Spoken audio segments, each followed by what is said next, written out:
Hey guys, what's up? Welcome back to the channel. It's Cynicalex, and today I want to talk about bioselectors and how I perceive bioselectors to actually be raising and rising in value as the updates come out. Now, I want to explain what I'm talking about because recently I've been going for uniform collections. We made a video about it. Since then, I've completed another uniform collection, and I still sort of do uniform collections on the side as a grinding thing. And so right now I have a team of Hulk, Proxima, and Cull Obsidian, and I'm grinding up to get their uniforms eventually, hopefully, to Mythic. Now, in the case of Cull Obsidian and Proxima, I don't need biometrics, but in the case of Hulk, I do need his biometrics. And in the case of his uniform, as you can see, the last step requires a lot of bios. And I have the 600 bios, but it's 480. Now, let's say in another situation, in another scenario, I had no bios for Hulk. Where would I get those bios? Well, the only place that I can get specifically Hulk's bios is via bioselectors. And you can get, of course, 225 biometric selectors per week from Shadowland. You can get more Bioland. You can get more biometric selectors from your Alliance shop. You can get more biometric selectors from login events and check-in events. They're pretty frequent, but they are finite. You can't grind for Hulk bios at all, and I don't think you can request Hulk bios either in the support shop. I could be wrong about that, but let's just quickly scroll through these characters. No. So these characters here, I believe, actually represent all, maybe not all. They represent most of the support shop characters, plus some of the Doctor Strange Epic Quest characters. So we've got their Hellstorm, Caecilius, Wong, Ancient One, and Baron Mordo. So this is actually a pretty interesting combination of characters that you can get 10 of per day. Of course, it does require your Alliance members to cooperate and give you 10 bios. So you're not actually generating 10 new bios because someone is losing 10 bios. So I wouldn't really call that farming. But if I wanted to get, for example, Hulk's uniform up to Mythic from normal, I would have to save up, 1,000 biometric selectors because that's how many bios you need for his uniform. And so I've been thinking lately, what is the difference? And I've been sort of realizing that I have to be very careful nowadays when I use my bioselectors, which means that their value is going up. Their value is going up because some of the characters in the bioselectors are available here in the support shop, and they're also available in the Alliance support that I just showed you, but we talked about how that's not really farming. So all of these characters here, and there's actually almost 80. There are 78 characters available here. I know it doesn't look like 78 when you scroll through, but it's almost 80 characters. It's insane. Almost half the roster is available here. And so even if you don't have a discount, see, I have a discount because of my VIP level, but even if you don't have a discount, it is so much cheaper and so much easier to go in here and grab 50, 100, 200 bios of one of these 78, almost 80 characters than it is to save up bioselectors. You can't even save up bioselectors anymore because even the ones that you buy will expire in 2 months, in 60 days. The Shadowland bioselectors expire in 7 days. So there's a growing gap between the value of certain characters within the bioselector. And so it becomes more and more important when you're using bioselectors. Of course, you want to choose good characters from bioselectors, don't get me wrong.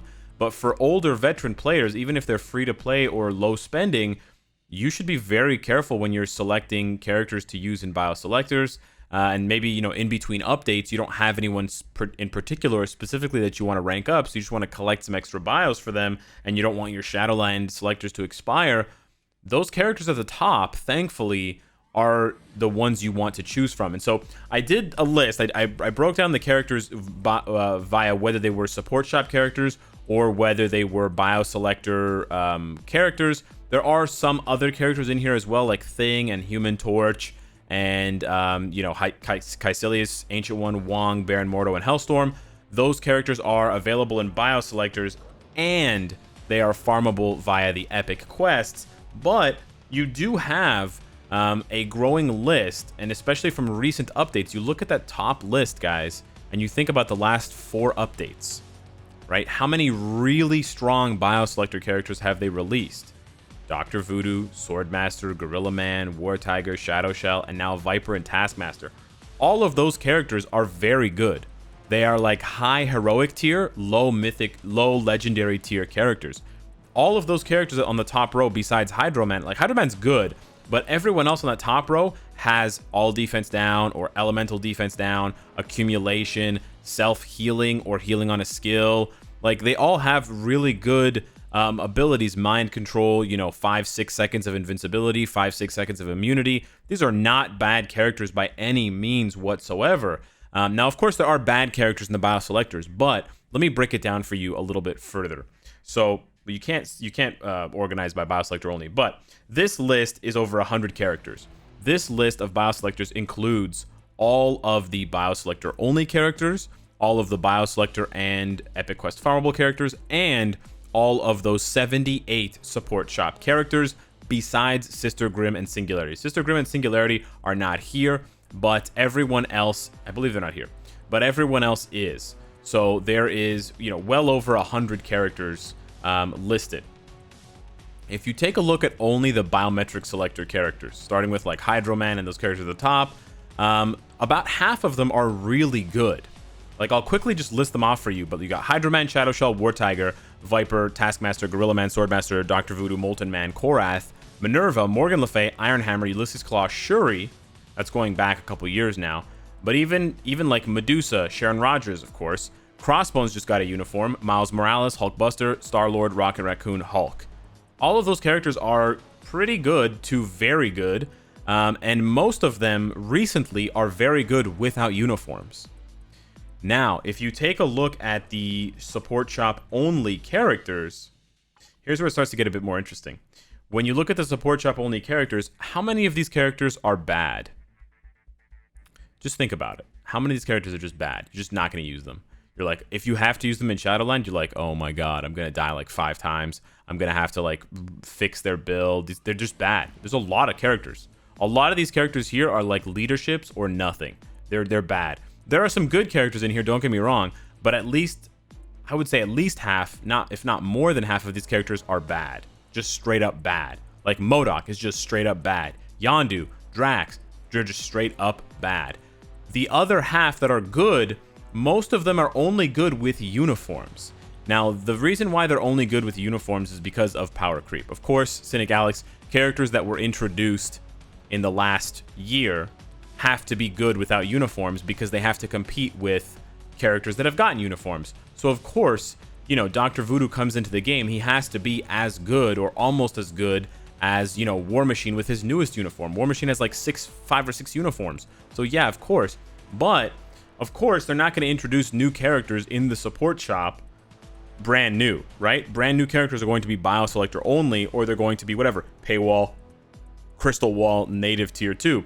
So there is a growing divide between the value of characters, whether they are support shop and BioSelector, because it will always hit on both, or whether they are BioSelector only. Now, if that's the case, and if Marvel Future Fight and the netmarble devs, if they want to emphasize that, then they will make more of their reworks in the future for the BioSelector characters. That will push more players, of course, to value BioSelectors, and it may even push the sales of BioSelectors. Because if you can't get those characters anywhere else, and you're dying to rank them up, build them up, they just got a new uniform, they just got reworked, then you jump on it. However, it's true and not true. So for example, we chose Vision as the rework character, so they had to rework him. They added him to this pool of characters in the support shop. They sort of had to because of the story mode being collapsed into the support shop. But on the other hand, they reworked Red Skull and Dr. Octopus. Those two characters right there are support shop characters, and they arguably got better reworks than someone like Crossbones. And on the other hand, Sin, who is another BioSelector only character, who is easily arguable to be much rarer than Red Skull and Dr. Octopus, she didn't get anything. So Crossbones gets a rework, and he's a BioSelector character, and he's more rare than Red Skull or Dr. Octopus, but his rework isn't even as good as theirs, on top of the fact, where is he? On top of the fact that he doesn't get an awakening skill, whereas they do. I have no idea where the hell Crossbones is. I'm blind. So that sort of leads me to believe that they're not doing it intentionally, which is a good thing, right? You don't want them to only focus on BioSelector characters. There are a lot of really good BioSelector only characters that I would love to get reworks, like Shang-Chi, Misty Knight, you know, Mantis, Robbie Reyes Ghost Rider, the regular Ghost Rider, Hulk, Black Cat, Gamora. But then there's also a lot of bad support shop characters that we want to get reworks. But my worry, in a way, is that I don't think we're going to see reworks for a lot. Like, you know, I think we could be waiting a long time for reworks for some of these characters because they're basically giving these characters away. Not only are these characters half cost to get to tier 2, but they are so easy to get, so cheap by comparison. You can farm up hundreds of bios, you know, thousands of bios almost per week. I didn't do the math specifically, but you can farm up a lot of bios. Almost, it's like 90 bios a day. So yeah, you can farm up, you know, almost 1,000 bios, over 600 bios a week for one character. Whereas the most you could do, if you got lucky with a login event and Shadowland, the most you could do is like 300, maybe 350. But that's not even going to come around every week, right? It's just going to be like once every 6 months or once every 3 months or something like that, where it lines up. So it's interesting to me to look through those characters. There are still characters that I'm sort of ignoring. So you have characters like Satana, Clea, Phantom X, Domino, and the Ultimates, Anti-Man, Nova, and Blue Marvel. These characters are kind of in limbo a little bit, of course. And then you got Victorious and Colossus. Those characters are obviously very rare because they're either only farmable in very short missions and as strikers, or they're only farmable via the Epic Quest missions and X-Gene selectors. And X-Gene selectors are obviously very rare. We can't farm X-Gene selectors, but you can also get them in the Danger Room. So it's a little bit confusing to value their cost.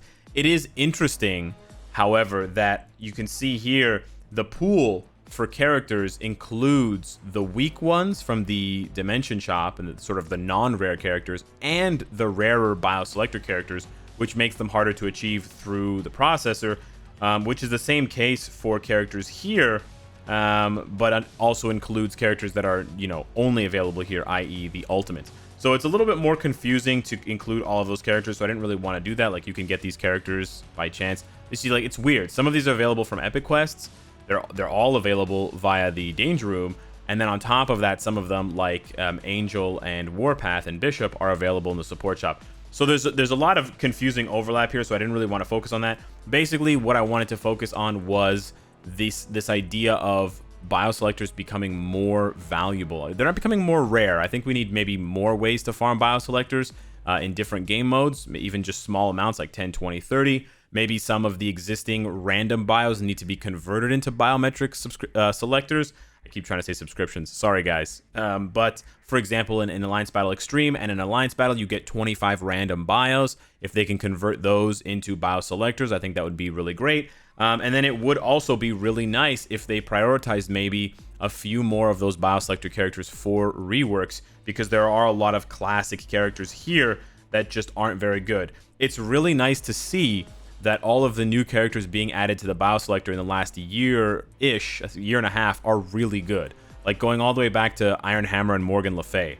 These characters are very, very strong, even now. Like strong leadership, self-healing, revive, all defense down, immunity, mind control. Like they've got weapons on weapons on weapons.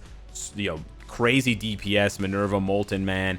Very, very strong characters that are just usable out of the box. And then some of them even got lucky and got a uniform and can be enhanced. But it does leave the ones that were sort of stranded back in the day and didn't get converted into shop characters, into support shop characters. It leaves them completely in the dust. Like you're basically telling someone, okay, you can pay half the cost to rank up Warpath to tier 2. Warpath has all defense down. He's got immunity. He's a good character. Or, and you can get him easily, hundreds of bios per day in the support shop. Or you can take your 225 biometrics per week and you can slowly farm up the Hulk, who's trash, and then pay 1,000 crystals, and then he'll be good with a uniform, which you then need to pay another 1,000 crystals to rank up to get that uniform to Mythic. So that to me blows my mind. Like, bro, I need like almost 2,000, I need more than 2,000 bios, and this dude's not even good? And then you're telling me you just introduced War Tiger, and he's like really good and he doesn't even need a uniform, or Taskmaster, right? So the value, I really do see that this rift developing between the value of certain characters in the bioselectors. So I would caution you guys out there. Of course, if you're still building up characters, you want to, of course, continue to focus on those characters. Obviously, you never want to choose, just to be clear, you never want to choose support shop characters from your bioselectors. Because if you can get them from the support shop, you should never choose them from the bioselectors. Always spend the bioselectors on bioselector only characters, like all of the ones that have been released recently that are very good. Taskmaster, Viper, Shadow Shell, War Tiger, Gorilla Man, like that whole top line, plus the whole second line minus Thing, Human Torch, and Goliath. Those first 2 rows are amazing, minus those 3 characters, and for different reasons. Like Thing and Human Torch are good; they're just farmable. Goliath is just a leadership.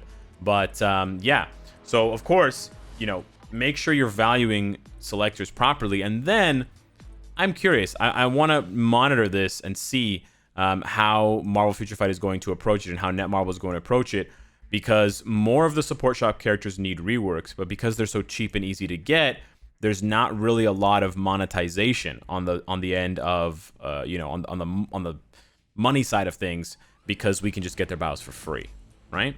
So yeah, I wanted to bring this topic up with you guys. I wanted to see what you think of it.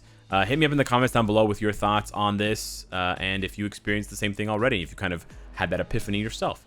Thanks for watching, and I'll see you in the next one. Take care.